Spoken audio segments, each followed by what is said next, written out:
Olá pessoal, o tema da aula de hoje é a Mesopotâmia. E esse termo significa região entre rios.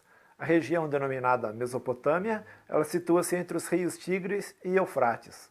Da mesma forma que o rio Nilo para o Egito tem toda aquela importância, os rios dessa região também atraíram diversos povos, como vocês vão ver no mapa a seguir. Bom, pessoal, aqui nós temos dois mapas, um antigo e um com a divisão territorial atual da região onde se situava a Mesopotâmia. Então nós temos aqui o rio Eufrates e o rio Tigre. Podemos ver que a Mesopotâmia ela ia daqui do Golfo Pérsico até o Egito, e ela ganhou essa denominação pela fertilidade e pelo formato semelhante ao da Lua na fase crescente, que nós podemos ver aqui nos dois mapas. Nesse mapa atual, na divisão territorial atual, podemos ver Israel, o Líbano, a Síria, a Jordânia, o Iraque e o Kuwait, que fica aqui onde desemboca no Golfo Pérsico, o rio Tigre e o rio Eufrates. E assim, as cheias dos rios Tigre e Eufrates, que são geralmente de março a maio, eram menos regulares que as cheias do rio Nilo. Ao descer as regiões montanhosas, as águas ganhavam mais força e as cheias ocupavam com maior violência as terras planas, especialmente as margens do rio Tigre. Isso obrigou os grupos que ali viviam a construir diques para controlar as enchentes e também criaram canais para levar as águas dos rios às terras mais distantes, dessa maneira irrigando essas terras.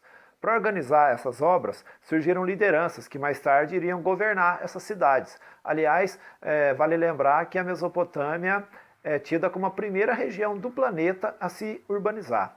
A Mesopotâmia não possuía proteções naturais das suas fronteiras, como o Egito, que ele é cercado por desertos, o que facilitava o acesso de vários povos a essa região. Isso ajuda a entender a agitação da sua história política, que é caracterizada por sucessivas invasões, guerras e pelo florescimento e desagregação de diversos reinos e impérios. E como é que viviam os mesopotâmicos? A Mesopotâmia, assim como o Egito, ela tinha na agricultura sua principal atividade. A maioria da população devia obediência a membros mais ricos das cidades e era obrigada a pagar tributos em espécie e em serviços, que eram trabalhos em obras públicas e também o serviço militar. Os governantes, por meio de seus funcionários, controlavam a construção dos reservatórios de água, canais de irrigação e depósitos de alimentos. Nas cidades praticavam-se diversas atividades artesanais. Havia escultores, ourives, cortadores de pedra, carpinteiros e até forjadores de metais. O comércio atingiu um alto grau de desenvolvimento, negociantes levavam produtos fabricados pelos babilônicos para terras mais longes, madeiras, metais e pedras preciosas, principalmente, eram trocados por tecidos e outras manufaturas nos povos mais próximos ali. Essas trocas eram possíveis graças à rede de rios que existiam ali nessa região. Em consequência, a Babilônia se transformou em um dos mais importantes entrepostos comerciais da antiguidade. Entreposto é o local de parada, de partida e chegada de comerciantes. A sociedade era estratificada e tinha como categoria menos privilegiadas os camponeses e os escravos. Os escravos eram principalmente prisioneiros de guerra, mas haviam também escravos por condenação por dívidas.